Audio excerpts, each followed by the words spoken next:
NTR stadium సాక్షిగా నగర గుండెల్లో ఓ సరికొత్త చైతన్యం. శీతాకాలపు సాయంత్రం వేళ అక్షరాల తేరు వీధుల వెంట సాగుతుంటే పట్నమంతా ఓ గ్రంథాలయమే విరబూసింది.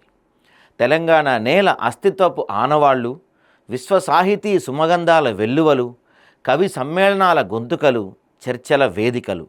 అక్షరం ఆయుధమై పోరాటాలను గుర్తు చేస్తుంది. అక్షరం అమృతమై ఆత్మను శాంతింపజేస్తుంది. రండి, అక్షరాల లోకంలోకి అడుగు పెడదాం. పుస్తకమే ప్రాణంగా జీవిద్దాం.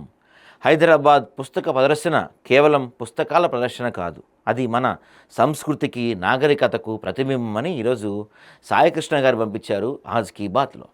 సో నిజంగానే చాలా అద్భుతంగా ఉందండి. ఇది మన ఎన్టీఆర్ స్టేడియంలో ఈ ఇందిరా పార్క్ పక్కన ఉంటుంది కదా, అక్కడ పెట్టారు బుక్ ఫెయిర్. 38వ బుక్ ఫెయిర్ ఇది. చాలా అద్భుతంగా ఉంది. అందులో స్వేచ్ఛ మొన్న చనిపోయారు కదా, లాస్ట్ ఇయర్, దాదాపు 1 year అవుతుందా, ఇంకా 1 year అవ్వలేదు అనుకుంటా. స్వేచ్ఛ గారు, జర్నలిస్ట్ స్వేచ్ఛ గారు చనిపోయారు కదా. సో స్వేచ్ఛ గారి పేరు మీద అక్కడ చివర ఒక చిన్న పెవిలియన్లు ఏర్పాటు చేశారు మీడియా, వాళ్ళ కోసం. దాంట్లో మన ఆదాబ్ హైదరాబాద్ స్టాల్ కూడా ఉంది. ఒకసారి విజిట్ చేయండి. మన ఆదాబ్ హైదరాబాద్ దాంట్లో స్టాల్స్ ఉన్నాయి, మన పేపర్ అవన్నీ మీకు అక్కడ లభిస్తాయి.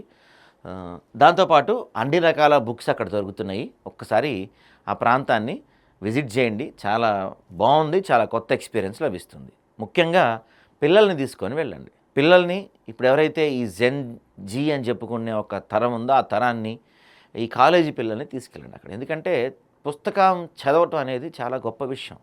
ఈ రోజుల్లో మన జీవితం మొత్తం ఇన్స్టాగ్రామ్కో, యూట్యూబ్కో, ఫేస్బుక్కో, ఈ స్నాప్చాట్లకో సరిపోతుంది. మన జీవితం మొత్తం కాదు.